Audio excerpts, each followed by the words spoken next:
Hi friends, welcome to JP cooking channel. நம்ம இன்றைக்கி பார்க்க போகிற ரெசிபி பார்த்திங்கன்னா கீரையில் கூட்டு தான் செய்ய போகிறோம்.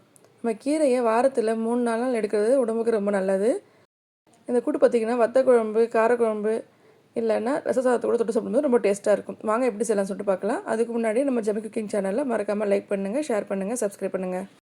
கூட்டு செய்கிறதுக்கு முதல்ல பாசிப்பருப்பை வேக வச்சு எடுத்துக்கணும். ஒரு 5 ஸ்பூன் பாசிப்பருப்பு நல்லா க்ளீன் பண்ணி குக்கரில் வேக வச்சு எடுத்துக்கலாம். அடுத்து ஒரு பாத்திரத்தில் தேவையான அளவுக்கு எண்ணெய் சேர்த்துக்கணும்.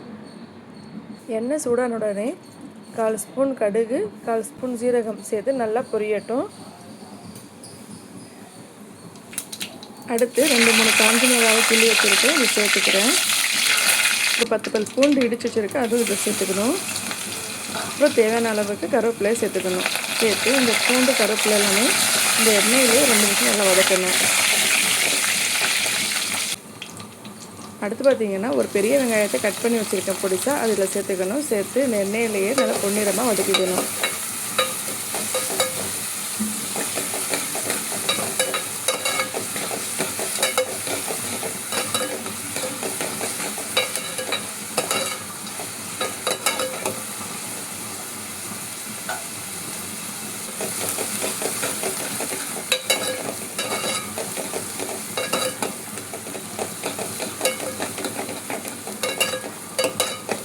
வெங்காயம் பொன்னிறமாக வதக்கியாச்சு. இப்போ பார்த்தீங்கன்னா தக்காளி சேர்க்கணும். தக்காளி பார்த்தீங்கன்னா ஒரு சின்ன குட்டி சைஸ் தக்காளியாக 2 தக்காளி இல்லைன்னா மீடியம் சைஸில் ஒரு தக்காளி சேர்த்துக்கணும். அப்புறம் 1/4 ஸ்பூன் மஞ்சள் தூள், 1/2 ஸ்பூன் மிளகாத்தூள், 1/2 ஸ்பூன் மல்லித்தூள் எல்லாமே சேர்த்த பிறகு இந்த வெங்காயத்துக்கூடையே நல்லா வதக்கிக்கணும்.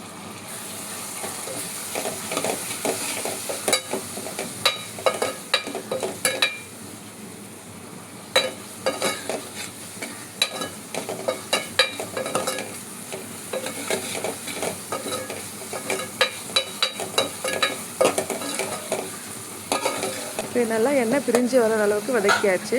அடுத்து அரைச்சி வச்சுருக்க தேங்காயும் ஜீரக பேஸ்ட்டு இதில் சேர்த்துக்கணும். சேர்த்து இந்த வெங்காய தக்காளி கூடயே நல்லா வதக்கிக்கணும்.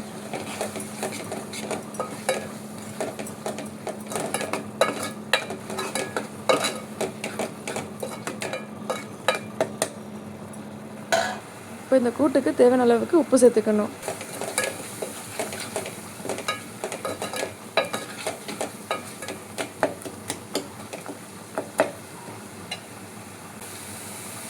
எல்லா மசாலாவும் நல்லா வதக்கின பிறகு வேக வச்சுருக்க பாசிப்பருப்பை சேர்த்துக்கணும்.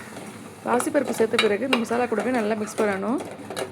நல்லா மிக்ஸ் பண்ண பிறகு இந்த பாசிப்பருப்பு பார்த்திங்கன்னா ஒரு 5 நிமிஷம் நல்லா கொதிக்கட்டும்.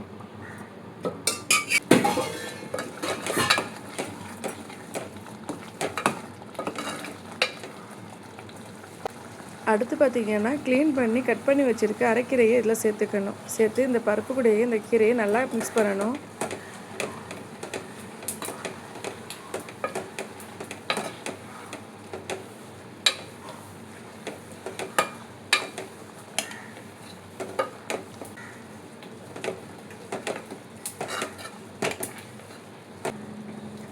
இப்போ கீரை வேகிறதுக்கு கொஞ்சோண்டு தண்ணி சேர்த்துக்கணும். தண்ணி சேர்த்து நல்லா கலந்து விட்டுட்டு இப்போ மூடியை போட்டு மூடி கீரையை ஒரு 5 நிமிஷத்துக்கு வேக விடணும்.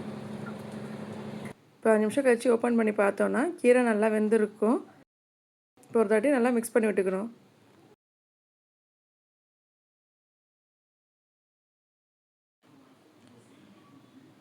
ரொம்ப டேஸ்டியான கீரை கூட்டு ரெடி. நம்ம சூடான சாதத்தில் காரக்குழம்பு ஊற்றி அது கூட இந்த கீரை கூட்டையும் ஒரு சுட்ட அப்பளத்தையும் தொட்டு சாப்பிடும்போது ரொம்ப டேஸ்ட்டாக இருக்கும். நீங்களும் இதை வீட்டில் ட்ரை பண்ணி பார்த்துட்டு எப்படி இருக்குன்ட்டு கமெண்ட் பண்ணுங்கள். உங்களுக்கு இந்த வீடியோ பிடிச்சிருந்தனா மறக்காமல் லைக் பண்ணுங்கள், ஷேர் பண்ணுங்கள், சப்ஸ்கிரைப் பண்ணுங்கள். தேங்க்யூ ஃபார் வாட்சிங்.